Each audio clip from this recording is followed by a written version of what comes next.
एबे सामनाକୁ ଆସିଲା ବଡ଼ ଖବର। ଝାଡ଼ଖଣ୍ଡରେ ବିଶାଳ ଜନସଭାକୁ ସମ୍ବୋଧନ କରି ବଡ଼ ବୟାନ ଦେଲେ ମୁଖ୍ୟମନ୍ତ୍ରୀ।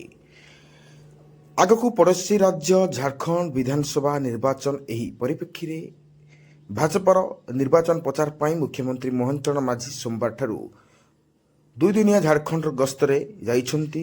ରବିବାର ଭୁବନେଶ୍ୱର ବିମାନ ବନ୍ଦରରୁ ଏକ ସ୍ୱତନ୍ତ୍ର ବିମାନ ଯୋଗେ ମୁଖ୍ୟମନ୍ତ୍ରୀ ବାହାରି ପଶ୍ଚିମ ସିଂହଭୂମର ଜଗନ୍ନାଥପୁରରେ ପହଞ୍ଚିଥିଲେ। ସେଠାରେ ଦଳ ପକ୍ଷରୁ ଅନୁଷ୍ଠିତ ପରିବର୍ତ୍ତନ ସଭାରେ ଯୋଗ ଦେଇଥିଲେ। ଭିଡ଼ିଓଟି ସମ୍ପୂର୍ଣ୍ଣ ଭାବେ ଦେଖିବା ପୂର୍ବରୁ ଗୋଟେ କଥା କହିବି, ଯେଉଁମାନେ ଭିଡ଼ିଓ ଦେଖୁଛନ୍ତି ସବସ୍କ୍ରାଇବ୍ କରିନାହାନ୍ତି ଜଲ୍ଦି ଯାଇ ସବସ୍କ୍ରାଇବ୍ କରି ପାଖରେ ଥିବା ବେଲ୍ ଆଇକନ୍ ଦବାଇ ଦିଅନ୍ତୁ, ଯାହାଫଳରେ କି ସର୍ବପ୍ରଥମେ ଲାଟେଷ୍ଟ ଖବର ଆସିବ ପହଞ୍ଚି ପାରିବ ଆପଣମାନଙ୍କ ପାଖରେ। ଆଉ ଲେଟ୍ କରିବାନି, ଯିବା ଝାଡ଼ଖଣ୍ଡରେ ବିଶାଳ ଜନସଭାକୁ ସମ୍ବୋଧନ କରି ବଡ଼ ବୟାନ ଦେଇଥିଲେ ମୁଖ୍ୟମନ୍ତ୍ରୀ ମୋହନ ଚରଣ ମାଝୀ। ଆଗକୁ ପଡ଼ୋଶୀ ରାଜ୍ୟ ଝାଡ଼ଖଣ୍ଡ ବିଧାନସଭା ନିର୍ବାଚନ। ଏହି ପରିପ୍ରେକ୍ଷୀରେ ଭାଜପାର ନିର୍ବାଚନ ପ୍ରଚାର ପାଇଁ ମୁଖ୍ୟମନ୍ତ୍ରୀ ମୋହନ ଚରଣ ମାଝୀ ସୋମବାରଠାରୁ ଦୁଇଦିନିଆ ଝାଡ଼ଖଣ୍ଡ ଗସ୍ତରେ ଯାଇଛନ୍ତି। ମୁଖ୍ୟମନ୍ତ୍ରୀ ଜନସାଧାରଣଙ୍କୁ ସମ୍ବୋଧନ କରି ପରିବର୍ତ୍ତନ ସଭାରେ ଯୋଗରେ ଲୋକଙ୍କ ଉତ୍ସାହ ପ୍ରମାଣିତ କରୁଛନ୍ତି ଯେ ଝାଡ଼ଖଣ୍ଡର ଜନତା ଏକ ବିରାଟ ପରିବର୍ତ୍ତନ ପାଇଁ ସଂକଳ୍ପ ନେଇସାରିଛନ୍ତି।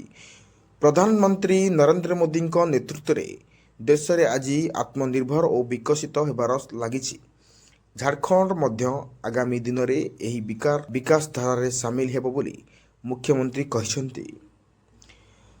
ଯେଉଁ ଜନବିରୋଧୀ ସରକାର ଝାଡ଼ଖଣ୍ଡରେ ଚାଲୁଛି, ସେଭଳି ସରକାରକୁ ବିସର୍ଜନ କରିବାକୁ ଏବେ ସମୟ ଆସିଯାଇଛି। ଝାଡ଼ଖଣ୍ଡରେ ବିରାଟ ପରିବର୍ତ୍ତନ ଆସିବା ସହ ରାଜ୍ୟରେ ବିକାଶ ପାଇଁ ଜନସାଧାରଣଙ୍କୁ ସଂକଳ୍ପ ନେବାର ମୁଖ୍ୟମନ୍ତ୍ରୀ କହିଛନ୍ତି।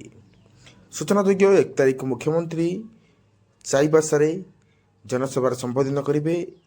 ପରେ ଅପରାହ୍ନ 4:10ରେ ରାଞ୍ଚିରୁ ଭୁବନେଶ୍ୱର ଫେରି ଆସିବାର କାର୍ଯ୍ୟକ୍ରମ ରହିଛି।